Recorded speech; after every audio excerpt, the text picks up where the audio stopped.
তো 12টা মাসের ভিতরে 3টা মাস খুব গুরুত্বপূর্ণ। এই হচ্ছে বৈশাখ মাস, তারপরে কার্তিক মাস, আর একটা মাঘ মাস। বৈশাখ মাসে জল দান, মাঘ মাসে স্নান করবেন, আর কার্তিক মাসে দীপ দান করবেন। তো এই বৈশাখ মাসে জল দান এবং স্নান, বৈশাখ স্নান রয়েছে। এই বৈশাখ মাসে প্রতিদিন ব্রাহ্ম মুহূর্তে আপনি স্নান করবেন। ব্রাহ্ম মুহূর্ত মানে সূর্য উদয়ের 96 মিনিট আগে থেকে ব্রাহ্ম মুহূর্ত শুরু হয়। 1 ঘন্টা 36 মিনিট, 96 মিনিট না, 1 ঘন্টা 36 মিনিট এর ভিতরে স্নান করতে হবে। স্নান করে ভগবানের মঙ্গল আরতি করবেন। সমস্ত দেবদেবী তীর্থ আছে না, গয়া, কাশী, পুষ্কর, বৃন্দাবন, হরিদ্বার, যত তীর্থ এবং দেবদেবী সব জলে বাস করেন। সকালে আপনি গিয়ে জলে ডুব দেবেন, সমস্ত তীর্থ আপনাকে আশীর্বাদ করবে। আর যদি স্নান না করেন আপনাকে অভিশাপ দিয়ে ফেরত চলে যাবে। সেই জন্য এই মাসে যেরকম অক্ষয় তৃতীয়ার দিন গঙ্গার আবির্ভাব, গঙ্গা এই মর্ততে এসেছিলেন, গঙ্গা স্নান। আর আপনাদের এখানে অভিন্ন গঙ্গা আছেন, কীর্তন খোলা আছে না, কীর্তন অনেক বড়, কালকে তো ডুবে এলে হয়, কালকে বৈশাখ স্নান। তো স্নান করে উঠে তীরে ব্রাহ্মণ বৈষ্ণবকে দান দেবেন। কি দান দেবেন? গরমের দিন পাখা দেবেন, পাখা, হাত পাখা। হাত পাখার থেকে ভালো হয় স্ট্যান্ড পাখা, তার থেকে ভালো সিলিং পাখা। আর যদি এসি দেন তো কোনো কথাই নেই, এসি দান করতে পারে। আর খাওয়াবেন, পানীয় খাওয়াবেন।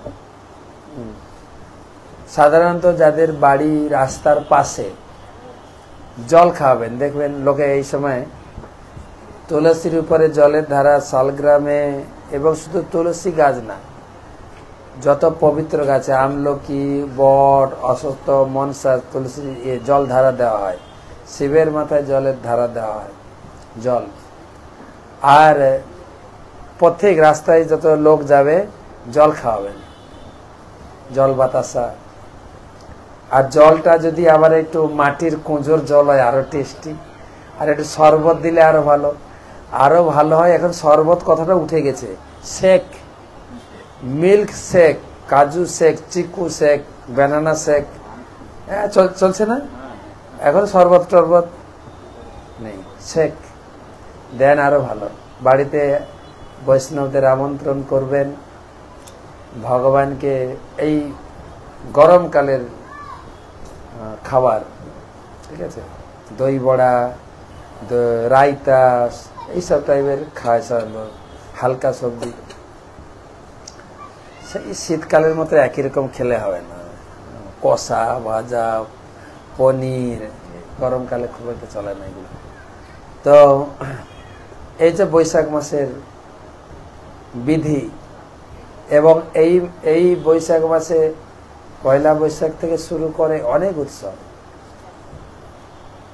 এখন চলছে চন্দন যাত্রা, এটা 21 দিন চলবে। তারপর প্রথম 7 দিন খুব আড়ম্বর সহকারে ভগবানকে চন্দন পরানো হয়েছে। ভাবছিলাম চৈতন্য চরিতামৃতে চন্দন যাত্রার কাহিনী আছে, পড়ে শোনাবো যদি আপনারা চান। চৈতন্য চরিত কাদের কাদের কাছে চৈতন্য চরিতামৃত আছে দেখি তো? চৈতন্য চরিতামৃত নেই তো বই। তা আবার প্রভুরা হাত তুলছে, মাতাজিরা ভয়ই হাত তুলছে না। তোমার চৈতন্য চরিতামৃত আছে? হ্যাঁ, কয়টা আছে? একটাও বাড়ির জন্য। তুমি মাকে বলো আমার বিয়ের জন্য একটা কিনে দাও, ঠিক আছে? চৈতন্য চরিতামৃত শিল প্রভুপাদ 3টে মূল গ্রন্থ দিয়েছেন। একটা প্রথম হচ্ছে গীতা, প্রাথমিক শাস্ত্র। গীতা যেখানে শেষ হয়েছে সেখান থেকে ভাগবত শুরু হয়েছে। যেরকম চতুর্থ ক্লাস পড়ার পরে বাচ্চারা পঞ্চম ক্লাসে পড়ে, ঠিক চতুর্থ ক্লাস বলতে গীতা, তারপরে ভাগবতম পড়বেন, তারপরে চৈতন্য চরিতামৃত। তবে উৎসব অনুষ্ঠানে পড়তে পারেন। আজকে গুরুমা যে একটা নতুন বই বেরিয়েছে পরিপ্রশ্নেন, পড়ছিলাম। গুরুমাজকে জিজ্ঞাসা করছেন যে গীতা পড়া কমপ্লিট না করে ভাগবত পড়া যায় কি, বা ভাগবত পড়া কমপ্লিট না করে চৈতন্য চরিতামৃত পড়া যায় কি? তো গুরুমাজ উত্তর দিচ্ছেন, হ্যাঁ, একসঙ্গে 2-3টা বই পড়তে পারো। তো এই চন্দন যাত্রার সময় আমরা চন্দন যাত্রার কাহিনী পড়ব। সামনে আছে পানিহাটির কাহিনী আছে তো নাকি? তো বই না থাকলে কি করে পড়ব? আর গীতা ভাগবতম সংস্কৃতে লেখা, চৈতন্য চরিতামৃত বাংলা ভাষায়। কেননা চৈতন্য মহাপ্রভু বাংলায় এসেছিলেন।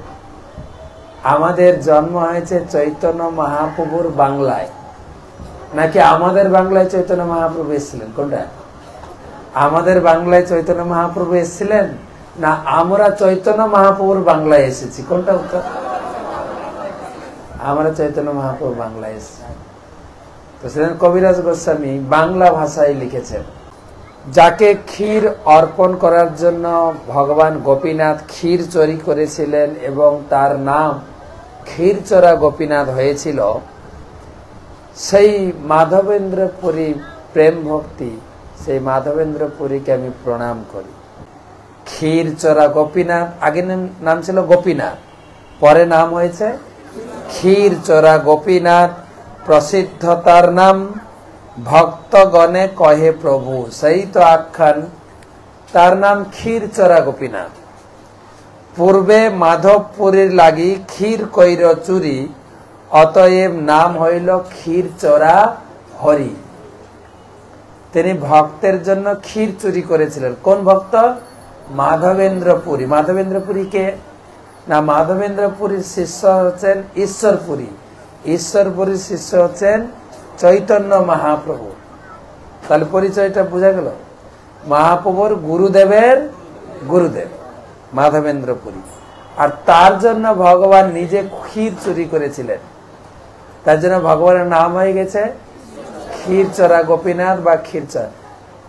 তো যদি আপনাকে কেউ ডাকে, এই জুতা চোরা লোক, আপনি খুশি হবেন নাকি? না, খুশি হবেন না দুঃখ পাবেন?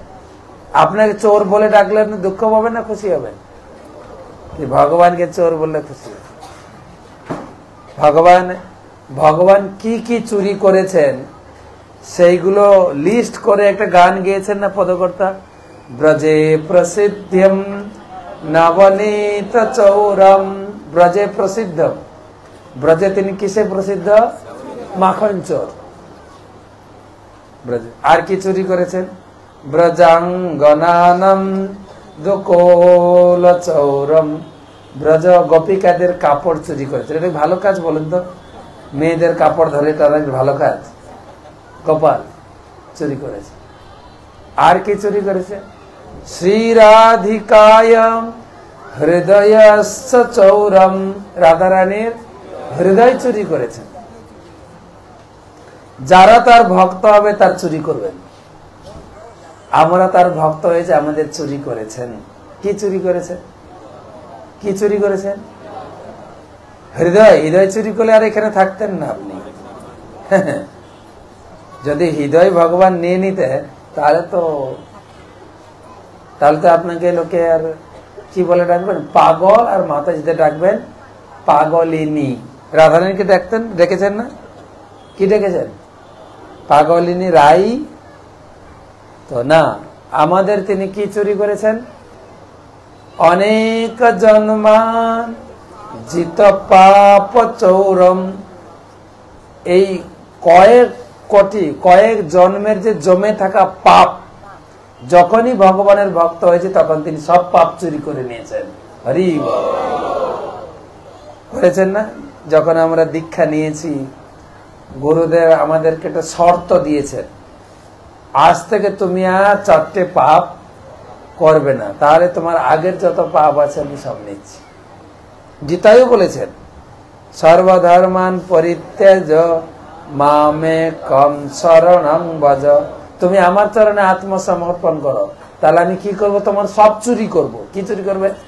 অহম তাম, আমি, অহম মানে আমি, তাম তোমার, সর্ব পাপগ্ন, সব পাপ চুরি করে।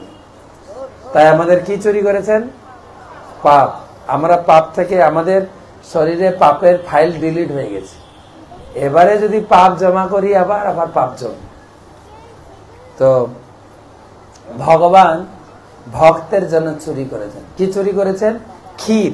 সেই জন্য তার নাম হয়েছে ক্ষীরচোরা গোপীনাথ। তো এক একটা শ্লোক পড়লে খুব মাধুর্য উপলব্ধি করা যায়। তো ছেড়ে ছেড়ে পড়বো, নাহলে তো আপনি আবার চিন্তা করছেন 4 ঘন্টা মহারাজ ক্লাস দেবে, কি হবে। 4 ঘন্টা দিচ্ছি না, এই 9টা 15 বা 20 দিকে শেষ করবো। হ্যাঁ, তো মাধবেন্দ্র পুরী, পূর্বে মাধবেন্দ্র পুরী আইলা বৃন্দাবন, ভ্রমিতে ভ্রমিতে গেলা গিরি গোবর্ধন। মাধবেন্দ্র পুরী আমাদের বাংলাদেশেরই লোক ছিলেন। কোথায় বাড়ি ছিল মাধবেন্দ্র পুরী জানেন? কোথায়? ওই সিলেট বিভাগে সুনামগঞ্জ না কোথায়, ওইদিকে মাধবেন্দ্র পুরী বাড়ি। তো আমি বলেছি শান্তিপুর থেকে পুরী 700 কিলোমিটার। আচ্ছা বলুন তো, সিলেট থেকে শান্তিপুর কত রাস্তা, কত হবে? 1000 কিলোমিটার হবে। মাধবেন্দ্রপুরী সিলেট থেকে হেঁটে হেঁটে গেছেন বৃন্দাবন। হাওড়া থেকে বৃন্দাবন হচ্ছে মাত্র 1500 কিলোমিটার। আর জানি না সিলেট থেকে হাওড়া কত হবে। হেঁটে হেঁটে বৃন্দাবন গেছেন। তিনি খুব প্রেমী ভক্ত ছিলেন। প্রেমে মত্ত নাহি তার রাত্রি দিন জ্ঞান, ক্ষণে উঠে ক্ষণে পড়ে নাহি স্থানা স্থান। প্রেমিক ভক্ত ছিল। যেরকম আজকে দুপুরে মেঘ উঠেছিল না, উঠেছে? এদিকে তো বৃষ্টি হয়নি, আমরা বেশ বৃষ্টি খেয়ে এসেছি। রাস্তায় তো প্রচুর বৃষ্টি হয়ে গেল। তো ওই মেঘ দেখলেই কৃষ্ণ স্মৃতি মনে হতো। মেঘ দেখেই মূর্ছিত হয়ে যায়, এই কৃষ্ণ কেন? মেঘও কালো, কৃষ্ণ, কৃষ্ণ শ্যাম সুন্দর কালো। এইরকম ভক্ত ছিলেন। আর এই প্রেমে বৃন্দাবন যাব, শ্যামসুন্দরের দর্শন পাবো, এই আনন্দে প্রায় 3000 কিলোমিটার রাস্তা হেঁটে গেছে তিনি এখানে। তারপরে বৃন্দাবনে পৌঁছেছেন, শৈল পরিক্রমা করি গোবিন্দ কুণ্ডে, শৈল মানে গিরি গোবর্ধন পরিক্রমা করেছেন। বৃন্দাবন গেছেন না অনেকে? গিরি গোবর্ধন পরিক্রমা করেছেন। বেশি না, মাত্র 21 কিলোমিটার। যদি বলা হয় কালকে গিরি গোবর্ধন পরিক্রমা করতে যাব, সবাই চিন্তা করে মহারাজ পারবো তো? আগে থেকে চিন্তা করে বসে থাকে। হ্যাঁ, বেশি না, ওই 5-6 ঘন্টা লাগে। এবারে আমরা গুরু মহারাজের সাফারিতে ছিলাম, সকাল 4:30টায় শুরু করেছি, 1:30টায় শেষ হয়েছে। হ্যাঁ, তখন মনে হচ্ছে বাবার কি জ্বলছে পা। তারপরে আমি গত বছর মানে 23 সালের জানুয়ারিতে আমার অফিসের পরিবার নিয়ে গেছিলাম, 60 জন লোক, পরিবার, বাচ্চা কাচ্চা, স্ত্রী, সবাইকে নিয়ে গেছিলাম। 6টায় শুরু করেছি, সন্ধ্যা 6টায় শেষ করেছি। সকাল 6টা থেকে সন্ধ্যা 12 ঘন্টা। আর খুব আরামে একটু হেঁটেছি, ধুলিতে গড়াগড়ি করেছি। আর সেই দাপর যুগ থেকে ধুলি জমায়, যত লোক পরিক্রমা করেছেন সবার ধুলি জমতে জমতে এতটা ধুলি হয়েছে। তাই গরমের দিনে হাঁটবেন, যদি খুব ক্লান্তি লাগে, ধুলি খুব শীতল, শুয়ে যাবেন, ক্লান্তি চলে যাবে। আর শীতের দিনে হাঁটতে হাঁটতে শুয়ে পড়বেন, গরম লাগবে, একদম এয়ার কন্ডিশনের মতো ধুলি। আর প্রচুর লোক ভরেও নিয়ে যাচ্ছে, আমি নিয়ে এসেছি ধুলি, কিন্তু ধুলি আর শেষ হচ্ছে না। সেই এই করতে করতে গড়াগড়ি, ধুলি মাখা, ধুলিতে স্নান করেছি। আর ভিডিও আছে দেখুন ইউটিউবে। এই করতে করতে 12 ঘন্টা লেগেছে। হ্যাঁ, খুব সুন্দর বৃন্দাবন। তো যারা প্রথমবার করেন খুব কষ্ট হয়, খুব কষ্ট হয়। তো তিনি মাধবেন্দ্র পরিবার গিরি গোবর্ধন পরিক্রমা করেছেন, দিয়ে বসে নাম জপ করছেন, খাওয়া দাওয়া নাই। কিন্তু তিনি অযাচক বৃত্তি ছিলেন। অযাচক বৃত্তি বুঝেন? কেউ দিলে খেতেন, কারো কাছে চেয়ে খেতেন না, রান্নাও করে খেতেন। আবার কি খেতেন? পানীয় খেতেন। কেউ দুধ দিলে একটু মাঠা দিল, মানে ঘোল বা বাটার মিল্ক, ইস্কনের ভাষায় বাটার মিল্ক। ইস্কন আর ঘোল বলে না, কি বলে, মোটর মিল্ক। তো এইগুলো খেয়ে দিন রাত কেবল কৃষ্ণ চিন্তার হরিনাম করতেন। তো ওখানে কেউ কিছু দেয়নি, পরিক্রমা করে গোবিন্দ কুণ্ডের কাছে বসে হরিনাম করছেন। তারপরে ঘটনা শুনেন। গোপাল বালক এক দুগ্ধ ভাণ্ড লইয়া আসি আগে ধরি কিছু বলিল হাসিয়া। একজন বৃন্দাবনের গোপাল বালক, একটু গোপ বালক এসে দুধের ভাণ্ড নিয়েছে। পুরী এই দুগ্ধ লইয়া কর তুমি পান, মাগি কেন নাহি খাও কিবা করো ধ্যান। মাধবেন্দ্রপুরে এই দুধ পান করো, হ্যাঁ তুমি মেঘে খাও না কেন, সারাদিন উপবাস আছো, আর কার ধ্যান করছো, এত কি নাম, খাও না কেন, এই না দুধ খাও। সাক্ষাৎ কৃষ্ণ এসেছেন, কিন্তু একটা গোপাল বালকের রূপ ধারণ করে, আর দেখতে খুব সুন্দর। গোপালকে দেখতে সুন্দর, সাক্ষাৎ গোপাল এসে। বালকের সৌন্দর্যে পুরীর হইল সন্তোষ, তাহার মধুর বাক্যে গেল ভোগসোস। ভোগসোস মানে কি, ভোগ মানে কি বলে না, মারা বলে না বাচ্চাদের, এই তোর ভোগ লেগেছে, ভোগ মানে ক্ষুধা। সোস, সোস ভাষা আছে কিনা জানি না, সোস মানে তৃষ্ণা। ও মা সোস লেগেছে গো, মানে তৃষ্ণা।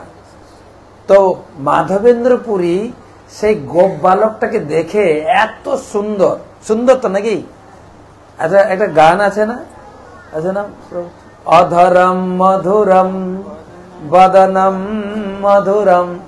ভগবানের বদন মধুর, অধর মধুর, চলন মধুর, তাকে সবকিছু নিত্য মধুর। সেই বালক সাক্ষাৎ মাধবেন্দ্র পুরীর সামনে এসছে, আর দেখেই হতে পারে, তাকে দর্শন করে ক্ষুধা তৃষ্ণা মিটে গেছে। আর কত সুন্দর মধুর কথা বলছে, এই মেঘে খাও না কেন, দুধ খাও, কার ধ্যান করো এত বলছে। তো মাধবেন্দ্র পুরী জিজ্ঞাসা করছেন, পুরী কহে কে তুমি, কাহা তোমার বাস, কেমতে জানিলে আমি করি উপবাস। এই তোমার বাড়ি কোথায়, হ্যাঁ তোমার বাড়ি কোথায়, তুমি কি করে জানলে আমি উপবাস আছি। এটা তো একটা কথা না যে আমি উপবাস আছি, তুমি কি করে জানলে। বালক কহে গোপ, পরিচয় দিচ্ছেন, বালক কহে গোপ আমি এই গ্রামে বসি, আমার বাড়ি হচ্ছে এই গ্রামে, আমি একটা গোপ জাতি, গোপের ঘরের ছেলে। কিন্তু কথা হচ্ছে আমার গ্রামেতে কেহ না রহে উপবাসী। আমার গ্রামের একটা নিয়ম আছে, এখানে কেউ উপবাস থাকতে পারবে না। কেহ মাগি খায়, কেহ অন্ন মাগি খায়, কেহ দুগ্ধ আহার। এই গ্রামের নিয়ম হচ্ছে কেউ অন্ন মেঘে খায়, কেউ দুধ মেঘে খায়। আর যে মেঘে খায় না, অযাচক জনে আমি দিয়ে তো আহার। আর যে মেঘে খায় না, আমার ডিউটি তার জন্য খাবার নিয়ে খাওয়াই। কে বলছেন, ভগবান। এই কথার উপরে কত কথা রয়েছে দেখেন। আমরা যারা ভক্তি করি না, ধর্ম করি না, আমাদের হিন্দু ধর্মে, সনাতন ধর্মে, কাউকে আপনি একটু বলবেন, দাদা একটু ধর্মকর্ম করুন, একটু হরিনাম করুন, গীতা পড়ুন, সঙ্গে সঙ্গে কি উত্তর আছে, গীতা পড়লে পেট ভরবে। বলার সাথে সাথে সময়টা পরে গীতা পড়লে খুব পেট ভরার চিন্তা, কিন্তু লোকে প্রচুর পেট ভরার চিন্তা। সেদিন আমাদের মায়াপুরে মুরার গুতু বাবু আছেন না, আচ্ছা আপনার পেট ভরার চিন্তা, তার থেকে একটা কাজ করুন, খাওয়া দাওয়ার পরে ধর্ম করবেন, তাহলে আর পেট ভরার চিন্তা থাকবে না। যখন ভাত খাওয়া হয়ে যাবে তখন মালা জপ করবেন। তো আরে পেট তো ভগবানই ভরাচ্ছেন, বলুন তো পেট কে ভরাচ্ছেন, আন্দাজে বললে হবে। এখন তো এখানে মন্দিরে বসে আছি, যদি মহারাজের সামনে যদি ভগবান না বলি, মহারাজ বকাবকি দিয়ে আসর থেকে যদি তুলে দেয়, তাই থেকে মহারাজ যখন বলছেন আমরাও গলা মিলিয়ে বলছি ভগবান। যুক্তিটা কি? আমি অনেকবার বলেছি, এখানেও বলেছি যে ঠিক আছে, আমাদের বাড়ির যে মালিক বাবা, উনি আমাদের ইনকাম করে খাওয়াচ্ছেন, চাষবাস ব্যবসা বা কি বলে যায় চাকরি, যে কোনো উপায়ে, তাই তো? সে বলে আমি ভরণ পোষণ করাচ্ছি। কিন্তু একটা জিনিস, বাবা যা ইনকাম করে সেটা দিয়ে আমরা চাল ডাল তরি তরকারি কিনে খাই তো নাকি? কিন্তু চাল ডাল তরি তরকারি ছাড়া আরো কিছু জিনিসের দরকার আছে। ধরুন দুপুরে খেয়েছেন আপনারা, 1টা 2টো 3টায় বা 12টায় খেয়েছেন, এখন বাজে 9টা পেরিয়ে গেছে, খাননি অনেকে, কিন্তু বেঁচে আছি তো আমরা। কি খেয়ে আছি? হাওয়া হাওয়া হাওয়া। হাওয়া বাবা কিনে খাওয়াচ্ছে নাকি? বলুন না, হাওয়া বাবা কিনে খাওয়ায় নাকি আপনাদের সরকার ফ্রি দিচ্ছে হাওয়া? না, এই হাওয়া উপরওয়ালার হাওয়া। ঠিক আছে, কখনো কখনো হাওয়া কিনে খেতে হয় যখন হসপিটালাইজ হয়ে যাই, নিঃশ্বাস নিতে পারি না, তখন ভেন্টিলেটরে স্পেশাল করে অক্সিজেন সাপ্লাই দিতে হয়, তার বিল মিটাতে ঘাম ছুটে যায়। আর আমি জন্ম থেকে কত অক্সিজেন খেয়েছি এর বিল যদি ভগবান আপনাকে পাঠায়, এই বরিশালে যারা যারা আছেন কেউ একজন হাত তুলে, সাহস করে হাত তুলবেন, ভগবান যদি আমার হাওয়ার বিল পাঠায় আমি মিটাই দিমু। হ্যাঁ আছেন কেউ একজন হাত তুলে? না। কে খাওয়াচ্ছেন? ভগবান। তাই আমরা ছোটখাটো একটা কোম্পানিতে চাকরি করলে মাসের শেষে ভরসা থাকে আমি বেতন পাবো, তাই তো? এবং কৃষ্ণ কোন কোম্পানির লোক, তার পূজা করলে আমার পেট ভরবে না? এরকম মূর্খের মতো বোকার মতো লোকে কথা বলে কি করে? এটা অন্য ধর্মে কেউ বলে না, কিন্তু কেবল আমাদের সনাতন ধর্মের লোকেরা বলে। তো ভগবান নিজে বলছেন, কেউ দুধ মেঘে খায়, কেউ রুটি মেঘে খায়, কেউ যখন মেঘে খায় না, কি করি? আমি নিজেই তার জন্য খাবার বয়ে নিয়ে খাওয়াই। কে খাওয়ায়? ভগবান নিজে বলছেন, এটা আমার শ্লোক না, ভগবান বলছেন।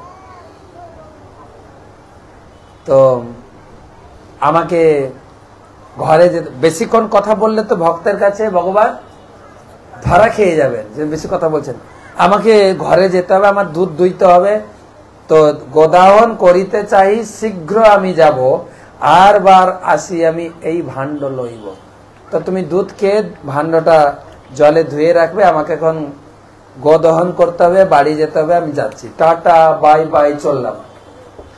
আর ভগবান চলে যাচ্ছেন মাধবেন্দ্র পুরীকে ছেড়ে। আর মাধবেন্দ্র পুরী সেই বালকের শরীর থেকে চোখ ফিরাতে পারছে না, ছেলেটা চলে যাচ্ছে, কি সুন্দর। তার বালকটা চলে গেলেন, ইনি দুধ খেয়েছেন, ভাণ্ডটা ধুয়ে রেখেছেন, সন্ধ্যা হয়ে গেল, মধ্যরাত্রি হয়ে গেল, বালকটা আর আসেই না। শেষ রাত্রে একটু ঝিমুনি এসছে, সারা রাত জপ করছেন, সারা রাত। ঝিমুনি আসে না? জপ করতে গেলে ঝিমুনি আসে না? হ্যাঁ, গল্প করতে গেলে ঝিমুনি আসবে না, কিন্তু যেই জপমালা হাত ঢুকবে, হরে কৃষ্ণ হরে কৃষ্ণ, এই ঘুমের ওষুধ কিন্তু, ঠিক আছে? যদি দেখবে রাত্রে অনেক সময় ঘুম আসে না, বিছানা শুয়ে আছেন, ঘুম আসে না, একটা কাজ করো, জপমালা নিয়ে চালু করবেন, ঘুম আপনার নির্ঘাত। আচ্ছা, ঘুমের দুটো ওষুধ দিয়েছেন মা, একটা আছে জপ আর একটা হচ্ছে ভাগবত পড়া। যখনই ভাগবত পাঠ শুরু হবে দেখবেন আমাদের ইস্কনে একটু গল্প চুটকি মাটকি বলে বলে একটু হেসে ঠেসে লোকে ক্লাস শুনে। বাইরে যখন ভাগবত ক্লাস হয়, দুই একটা বুড়ো বুড়ি বসে,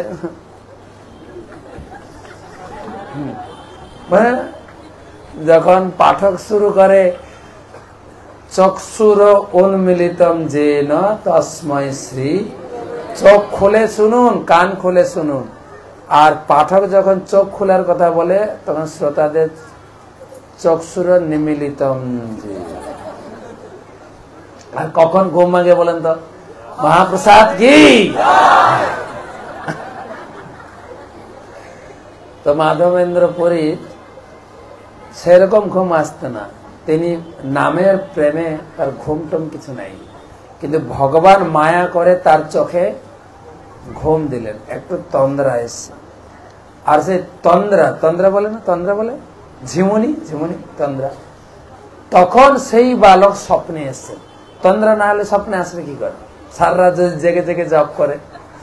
স্বপ্নে এসছেন, স্বপ্নে এসে বলছেন, স্বপ্ন দেখে সেই বালক সম্মুখে আসিয়া এক কুঞ্জে লইয়া গেল হাতেতে ধরিয়া।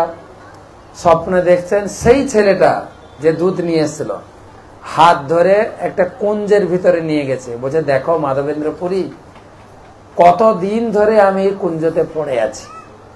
আমি হচ্ছি গোপাল, গিরি গোবর্ধনধারী। এই যে গোবর্ধন পরিক্রমা করলে না, সে গোবর্ধন যে ধারণ করেছিল আমি। আমার এখানে মন্দির ছিল, পূজা হতো, আমি এখানকার হচ্ছেন মালিক, গোবর্ধনধারী গোপাল। কিন্তু এক সময় দস্যুদের আক্রমণে আমার পূজারী সেবকরা আমাকে জঙ্গলের ভেতরে লুকিয়ে রেখে তারা চলে গেছে। আর ততদিন থেকে পড়ে আছি আমি। রোদ বৃষ্টি ঝড় সব আমার উপরে যাচ্ছে। অপেক্ষা করিয়াছি কবে মাধবেন্দ্র পুরী আসবে আর আমার সেবা করবে। ঠাকুর যদি এসে আপনাকে এরকম স্বপ্ন দেখায়, তোমার বাড়ির কোণাতে আমি আছি, উদ্ধার করে আমাকে সেবা করো, কেমন লাগবে আপনার? মাধবেন্দ্র পুরী ঘুম ভাঙতে হাউ হাউ করে কাঁদছেন, ছি ছি ছি, সেই ভগবান আমার সামনে এসেছিল, আমি তাকে চিনতে পারিনি, কি আমার দুর্ভাগ্য। যাই হোক, ভগবান আমাকে আদেশ করেছেন, আমি ওখানে আছি। সেই তার দায়িত্ব পালন করার জন্য গ্রামে ছুটেছেন। ও গ্রামবাসী, শুনুন শুনুন, আপনাদের এখানে ঠাকুর যে গিরি গোবর্ধনধারী গোপাল জঙ্গলের ভিতরে পড়ে আছে, আমাকে স্বপ্ন দিয়ে বলেছেন, চলো আমরা সবাই উদ্ধার করব। তো এই কথা যদি আপনি গ্রামের লোককে বলেন, গ্রামের লোক বিশ্বাস করবে? তো কিছু লোক বিশ্বাস করবে, হ্যাঁ লোকটা বড় ভক্ত, ঠাকুর আসলেও আসতে পারে। আর বাকি লোক কি বলে, পাগল একটা, হ্যাঁ আর কাজ নেই, ঠাকুর এসে স্বপ্ন দিল। ভিন্ন মত থাকে না। তো সবাই কিছু লোক গেছে, চলো ঠাকুর উদ্ধার করব, কোদাল নিয়ে গেছেন, কাটুর নিয়ে গেছেন। আবার কিছু লোক বলছে, চলো একটু মজা দেখি, সত্যি ঠাকুর আছে কিনা। অল্প একটু জঙ্গল কাটতে মাটি খুঁড়তেই ঠাকুর বেরিয়েছেন। হরি বল। সবার পুরো বিশ্বাস হয়ে গেছে, আরে সত্যি তো। ঠাকুরকে বের করানো হলো, কিন্তু ঠাকুরকে তোলা যাচ্ছে না, মহা ভারী ঠাকুর, তুলিতে না পারে, কেউ তুলতে পারছে না, বিশাল। যেই মাধবেন্দ্র পুরী হাত লাগালেন, ঠাকুর উঠে দাঁড়ালেন। হরি বল। সবার হাতে ঠাকুর সেবা নেবেন না, সবার। তো ঠাকুরকে তিনি বসালেন। কিভাবে বসাবেন? মন্দির বানাতে হবে তো, যেরকম আমাদের স্বামীবাগে মন্দির আছে, আপনারা এখানে মন্দির করবেন নকশা। মাধবেন্দ্র একা কিরকম মন্দির বানালেন দেখেন। একটা পাথরের উপরে ঠাকুরকে দাঁড় করে দিলেন, পিছে একটা পাথর দিয়ে ঠাকুরকে ঠেকা দেওয়ার জন্য। দুই দিকে দুটো পাথর দাঁড় করেছেন, আর উপরে একটা পাথর ছাউনি দিয়েছেন, মন্দির হয়ে গেল। 10 মিনিটে মন্দির হয়ে গেল। এবারে ঠাকুরের প্রতিষ্ঠা, অভিষেক হবে। ঠাকুর এসেছেন, সবার এত আনন্দ। গ্রামে যার যার বাড়িতে যত দুধ দই ঘি মধু সব নিয়ে আসছে। নিয়ে এসে স্নান হচ্ছে, ঠাকুরের স্নান হলো। সুন্দর তেল মাখিয়ে, যেরকম আমরা অভিষেক তেল মাখিয়ে ঠাকুরকে চকচক করি, সুগন্ধি তৈল মাখিয়ে মাধবেন্দ্র পুরী খুব ভালো করে ঠাকুরকে মাজলেন ভালো করে, কতদিন ধরে। আর দুধ দই দিয়ে প্রচুর স্নান করালেন। স্নান হওয়ার পরে ঠাকুরের নববস্ত্র পরানো হলো, গয়নাগাটি পরানো হলো, ঠাকুরকে সুন্দর করে শৃঙ্গার করা হলো, সাজানো হলো। এরপরে ঠাকুরকে খাওয়াতে হবে। 10 জন লোক রুটি রান্না করছে, 20 জন লোক অন্ন রান্না করছে। এবার কতটা অন্ন হচ্ছে গুনে নেবে, কত হচ্ছে, ঠিক আছে। রাশি রাশি অন্ন, ডাল, সবজি সব সাজানো হয়েছে। মাধবেন্দ্র পুরী ভোগ লাগাচ্ছে। আর অনেক দিনের ক্ষুধায় গোপাল খাইল সকল, ভগবান সব খেলেন, কিন্তু কে দেখতে পেলেন? কেবল মাধবেন্দ্র পুরী, অন্যরা দেখতে পেলেন না। আমরা যারা ভোগ লাগাই আমরাও দেখতে পাই না। ঠাকুর খায় কি বলেন তো মাতাজিরা? ঠাকুর খান? খান? হ্যাঁ না? আপনি দেখেছেন? এবার হ্যাঁ না না উত্তর হবে। হ্যাঁ, ঠাকুরের জন্য রান্না করলে, ঠাকুরের জন্য রান্না করলেই না ঠাকুর খাবে। আপনি ঠাকুরের জন্য রান্না করেন? সত্যি কথা বলবেন। কিন্তু বাড়িতে কজন আছেন আপনার? স্বামী স্ত্রী একটা বাচ্চা, 2.5 জনের সংসার প্রায় বাড়িতে। ঠাকুর ধরুন আপনার বাড়িতে রাধা কৃষ্ণ আছেন, তাহলে 2.5 জন রাধা কৃষ্ণ কজন হলো টোটাল? 4.5 জন। সত্যি কথা বলবেন, কত জনের রান্না করেন? 2.5 জনের না 4.5 জনের? সত্যি কথা বলেন। তাহলে ঠাকুরের জন্য কেউ রান্না করে? মোটেই না। ও নিজে খাওয়ার জন্য রান্না করে। তাই ঠাকুর নিজে খেলে পাপ খাবো, তাই ঠাকুরকে দিয়ে খাই। কেন বাবা পাপ খাও? ঠাকুর তুমি পাপ খাও, আমি অন্ন খাবো। হয় কিনা বলেন তো? আর মন্দিরে হয়তো ঠাকুর সেবা হয়, হ্যাঁ, বিভিন্ন সিজনে বিভিন্ন প্রকার ফল মূল দিয়ে, সবজি দিয়ে ভোগ লাগে, হ্যাঁ। কিন্তু বাড়িতে তো আমরা যেটা খেতে চাই ওটাই আমি বানাই। হ্যাঁ, এই বৃষ্টি হয়ে গেছে, ঠান্ডা ঠান্ডা লাগছে, সকালে আর ভাত বানিও না। কি খাবে গো? আরে খিচুড়ি বেগুন ভাজা হলে না জমে না। বা রাত্রে ঠান্ডা ঠান্ডা লাগছে, ভাত খাবো না, একটু রুটি বানাও। বা কি বলে এখন নতুন নতুন খাবার এসে, কেঁচো ভাজা, সরি কি বলে ওটা, চাউমিন। আচ্ছা, আমার অভ্যাস হয়ে গেছে, আমি যখন পড়াশোনা করতাম 10 ক্লাস পড়ি, হঠাৎ দেখছি ক্লাস থেকে বেরিয়ে দেখছি ওই চাউমিন ভাজা। আমি চাউমিন দেখি নাই, জীবনে শুনিও নাই। কেঁচো গুলো ভাজছে কেন? আর লোকে খাচ্ছে, পরে জানলো ওটা কেঁচো না, ওটা চাউমিন। তো অনেক সময় আমাদের ইচ্ছা হয় না, রাত্রে একটু পাস্তা করো না, রাত্রে একটু চাউমিন করো না। তাই কর্তা খেতে চেয়েছেন চাউমিন, ওই চাউমিন ঠাকুরের কপালেও জুটবে।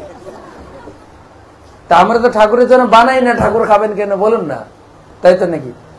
তো মাধবেন্দ্র পুরী সব দেখলেন, ঠাকুর খেলেন। এইভাবে প্রতিদিন ঠাকুরের অভিষেক, অন্নকূট, প্রায় 2 মাস সেবা হয়ে গেছে। ঠাকুর আবার মাধবেন্দ্র পুরী স্বপ্নে গেছে। স্বপ্নে গিয়ে বলছে, মাধবেন্দ্র পুরী তোমাকে থ্যাংক ইউ, তুমি এত সুন্দর সেবা করছো, তোমার সেবাতে সন্তুষ্ট আমি। ঠাকুর যদি এরকম এসে বলে আপনাকে, কি সুন্দর সেবা করছো, তোমার সেবা পেয়ে আমি খুব খুশি, আপনি খুশি হবেন না? কিন্তু সুন্দর সুন্দর সেবা করছো, কিন্তু আমার শরীরে তাপ যাচ্ছে না। সেই যে কতদিন রোদ্রে পড়েছিলাম, সেই গরম আমার শরীর থেকে যাচ্ছে না। বলছে, প্রভু কি করলে তোমার গরম যাবে? কি সেবা করতে পারি? হ্যাঁ, তুমি এখান থেকে যাও, মলয় পর্বত থেকে মলয়জ চন্দন নিয়ে আসো, চন্দন এনে আমার গায়ে লাগালে আমার তাপ জুড়াবে। আর মাধবেন্দ্র পুরীর বয়স হয়ে গেছে অনেক, বলছে না তোমাকে যেতে হবে। সে তো এসেছিল বৃন্দাবনে বাস করবে বলে, কিন্তু ভগবানের আদেশ। তখন মাধবেন্দ্র পুরী 2 জন ভক্তকে ওখানে দীক্ষা দিয়ে, মন্ত্র দিয়ে, সেবার ভার দিয়ে তিনি চললেন চন্দন আনতে। বৃন্দাবন থেকে যাবেন কোথায়? পুরী। পুরী, কিন্তু রাস্তা হচ্ছে বৃন্দাবন থেকে নবদ্বীপ, নবদ্বীপ থেকে পুরী। বৃন্দাবন থেকে নবদ্বীপ বেশি না, কত বলেছি, 1500 কিলোমিটার রাস্তা। আর নবদ্বীপ থেকে পুরী হচ্ছে 700 কিলোমিটার রাস্তা, বেশি না। তো ওখান থেকে হেঁটে হেঁটে শান্তিপুর, নবদ্বীপ যাননি, শান্তিপুরে এসছেন। শান্তিপুরে কার বাড়ি ছিল? শান্তিপুরে অদ্বৈত আচার্য। অদ্বৈত আচার্য মাধবেন্দ্র পুরীকে দেখে চিনতে পেরেছে, আরে প্রেমী ভক্ত। তাকে ঘরে নিয়ে গেছেন, সেবা শুশ্রূষা করেছেন, তার কাছে দীক্ষা নিয়েছে, তার বাড়িতে কয়েকদিন ছিলেন। সেখান থেকে যাচ্ছেন পুরী। পুরী যাওয়ার পথে রাস্তায় রেমুনা, রেমুনাতে পৌঁছেছেন। রেমুনা গোপীনাথকে দর্শন করে মাধবেন্দ্র পুরী এত আনন্দ, এত সুন্দর ঠাকুর। ঠাকুর সুন্দর মানে নিশ্চয়ই পূজারীরা খুব ভালো করে সেবা করছে, ভালো করে ভোগ লাগাচ্ছে। পূজারীকে জিজ্ঞাসা করছেন, ঠাকুর মশাই আপনার ঠাকুরকে কি ভোগ দেন গো, কি এমন খাওয়ান যে ঠাকুর একদম হৃষ্টপুষ্ট হয়ে আছেন, বেশ দেখতে ভালো লাগছে। তখন পূজারী বলছেন, গোপীনাথের পূজারী, 12 অমৃত কেলি নাম পৃথিবীতে ওইচে ভোগ কাহা নাহি আর। এখানে প্রতিদিন সন্ধ্যায় 12টা ক্ষীর ভোগ লাগে। অমৃত কেলি যার নাম, সারা পৃথিবীর মধ্যে এই রকম ভোগ আর কোথাও হয় না। হতে পারে ইসকনে আমরা রাজভোগ লাগাই, কত রকমের বত্তা, বাজি, পনিরের কালিয়া না কিলিয়া, তো তারপরে মঞ্চুরিয়া, হৃদয় চুরিয়া, অনেক কিছু লাগাতে পারে, কিন্তু ওখানকার মতো ভোগ কোথাও, তার সমতুল্য কোথাও লাগে না পৃথিবীতে। ওইছে ভোগ কাহা নাহি। আর যারা গেছেন বা যদি না গিয়ে থাকেন, আমার ক্লাস শোনার পরে বা চৈতন্য চরিত্র পড়ার পরে একবার যাওয়ার অভিলাষ করবেন, একটু ক্ষীর টেস্ট করে আসবেন। ক্ষীর তো 12টা ক্ষীর ভোগ লাগে। তখন মাধবেন্দ্রপুরী চিন্তা করছেন, তাই অযাচক ভাবে যদি কি একটু ক্ষীর দিত, আমি একটু খাইতাম, টেস্ট করতাম, তাহলে আমার গোপালকেও লাগাতাম। কতটা টেস্ট। পরে আবার চিন্তা, আচ্ছি আমি তো কারো কাছে মেঘে খাই না, এই চিন্তা আমার এলো কেন? তারপর আবার গোপালকে না লাগিয়ে আমি আগে খেতে চাইছি, আমাকে ধিক, আমি কত অধম যে ক্ষীর ভোগ করতে চাইছি, আমি এখানে থাকবো না। আমার লজ্জা, এই লজ্জিত মনে করে তিনি মন্দির থেকে হাট চালাতে বসে হরিনাম করছে। সারা রাত কিছু খায়নি, সারা দিন কিছু খাওয়া নেই, একটু ক্ষীর খাওয়ার ইচ্ছা হলো, তাও নিজেকে ধিক্কার দিচ্ছে, ছি আমি কত নিচু ভক্ত। সারা রাত বসে বসে নাম, আর ক্ষুধায় আর ঘুম আসবে কোত্থেকে, শুধু জপ চলছে, জপ। পেট ভারী হলে না ঘুম আসবে, পেটে খালি তো ঘুম আসছে না, জপ করছেন সারা রাত। এইদিকে ঠাকুর ঢুকেছেন পূজারীর ঘরে। এই পূজারী, উঠা উঠা উঠা উঠা উঠা। পূজারী ধরপড় করে উঠে, ঠাকুর বলছে, হ্যাঁ তুমি আমাকে কটা ভোগ লাগিয়েছ আজকে, কটা ক্ষীর ভাগ? বলছে 12টা লাগিয়েছি প্রভু। কটা সরিয়েছ? 12টা সরিয়েছি। বলছে না, 11টা সরিয়েছ। একটা আমার আঁচলের তলায় আমি লুকিয়ে রেখেছি, আমার মায়াতে তুমি বুঝতেই পারোনি। হ্যাঁ সত্যি? হ্যাঁ, তুমি এখনই যাবে মন্দিরে, আমার আঁচল থেকে, আঁচলে ধরার আঁচল থেকে ক্ষীর ভান্ডার নিয়ে আমার এক ভক্ত আছেন, মাধবেন্দ্রপুরীকে ক্ষীর দেবে।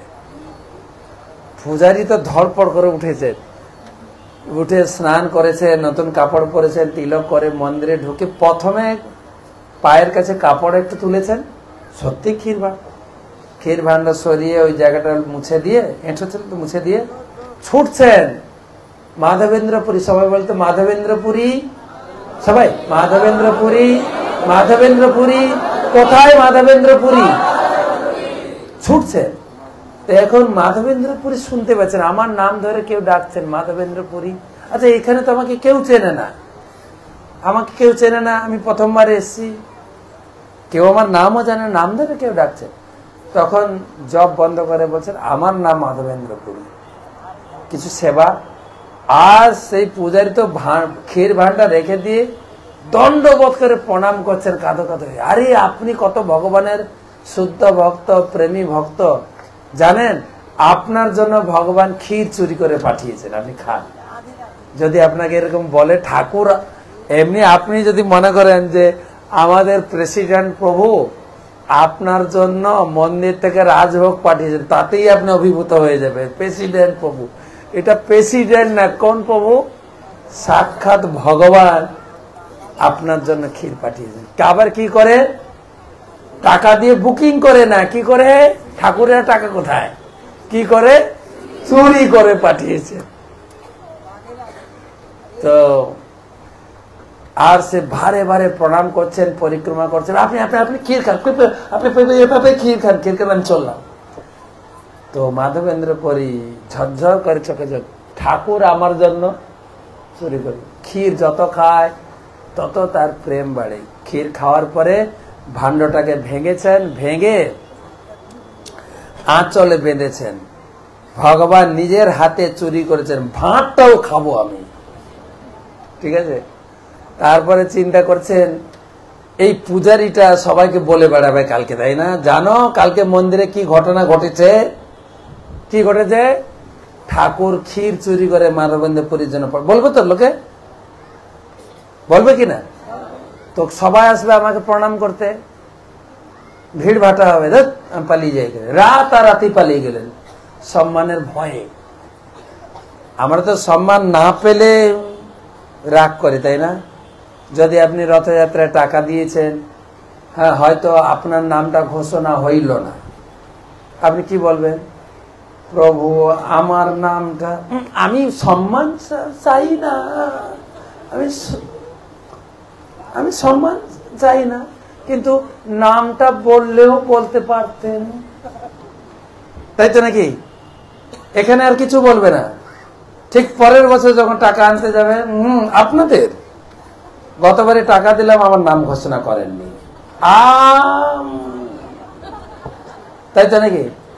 আমার নাম যশ প্রতিষ্ঠা চাই, তারপরে আপনাকে লাইন দিয়ে খাওয়াল হবে না। আমি 1 লাখ টাকা দিচ্ছি, লাইন দিয়ে খাবো? আমাকে ভিআইপি দিন, তাই তো নাকি? সম্মান। আর এই সম্মানের ভয়ে পালাচ্ছে। তো পুরীতে পৌঁছেছেন হেঁটে হেঁটে। পুরীতে রাজা কাছে খবর এসে মাধবেন্দ্র পুরী এসেছেন, তাকে খুব সম্মান করে অভ্যর্থনা করছেন, থাকার ব্যবস্থা করেছেন। 2 মণ চন্দন দিয়েছেন রাজা, 2 মণ চন্দন, 20 তোলা কর্পূর, আর 4টা লোক দিয়েছেন বয়ে নিয়ে যাওয়ার জন্য। আর শুধু তাই না, ছাড়পত্র, চন্দন কাঠ ব্যবসা করতে গেলে স্পেশাল লাইসেন্স লাগিয়ে, রাস্তার জন্য কেউ ট্যাক্স না ধরে, ছাড়পত্র লিখে দিয়ে রাজা পাঠালেন। আবার ফেরার পথে আবার রেমুনা এসছে, ওইটাই রাস্তা। কিন্তু রেমুনা থেকে তো আগে থেকে খবর ছিল, কার জন্য ঠাকুর খিচুড়ি করেছেন? মাধবেন্দ্র। সবাই খুব সম্মান করছেন। আর পূজারী চিন্তা করছেন, যা ভোগ লাগবে পুরোটাই আজকে দিয়ে দেবো, কারণ রাত্রে আবার ঠাকুর গিয়ে সব আমার ঘুম ভাঙাবে কেন। তো 12টা ভাঁড় ভোগ লাগানোর পরে দিয়েছেন। তো একটা রেখে বাকি 11টা বিতরণ করেছেন।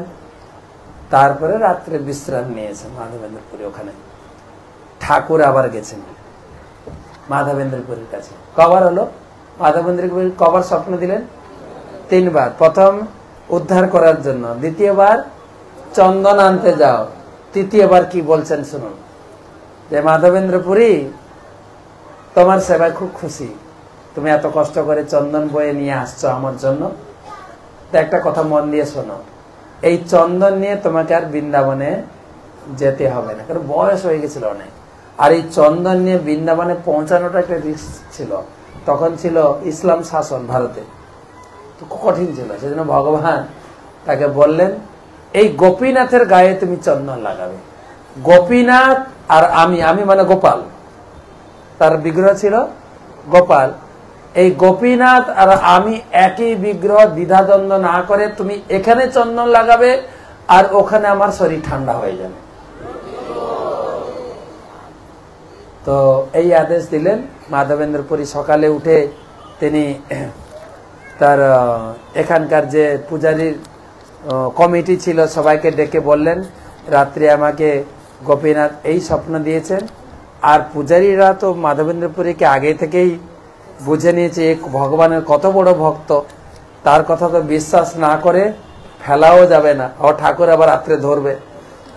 বলছে সবাই খুব খুশি, আমাদের গোপীনাথ চন্দন পরবেন, সবাই খুব খুশি। দ্বিধা না ভাবিও না করিও কিছু মনে, বিশ্বাস করি চন্দন দেহ আমারও বচনে। গোপাল বলছেন, আমার বচন দেখে তুমি এখানে চন্দন পরা। আর সেই হচ্ছে চন্দন যাত্রা মহোৎসব। সেই তখন ওখানকার কয়েকজনকে লাগানো হলো চন্দন বাটার জন্য। চন্দন বাটা শুরু হলো, সেই চন্দন যাত্রা মহোৎসব। তো চন্দন যাত্রার ওখানে 21 দিন ছিল, সেখান থেকে চন্দন যাত্রা শুরু হলো। 21 দিন চন্দন যাত্রা মহোৎসবে ছিলেন। তারপরে মাধবেন্দ্রপুরী আর ওই স্থান ছেড়ে যাননি। ওই স্থানটা হচ্ছে নাম হচ্ছে রেমুনা।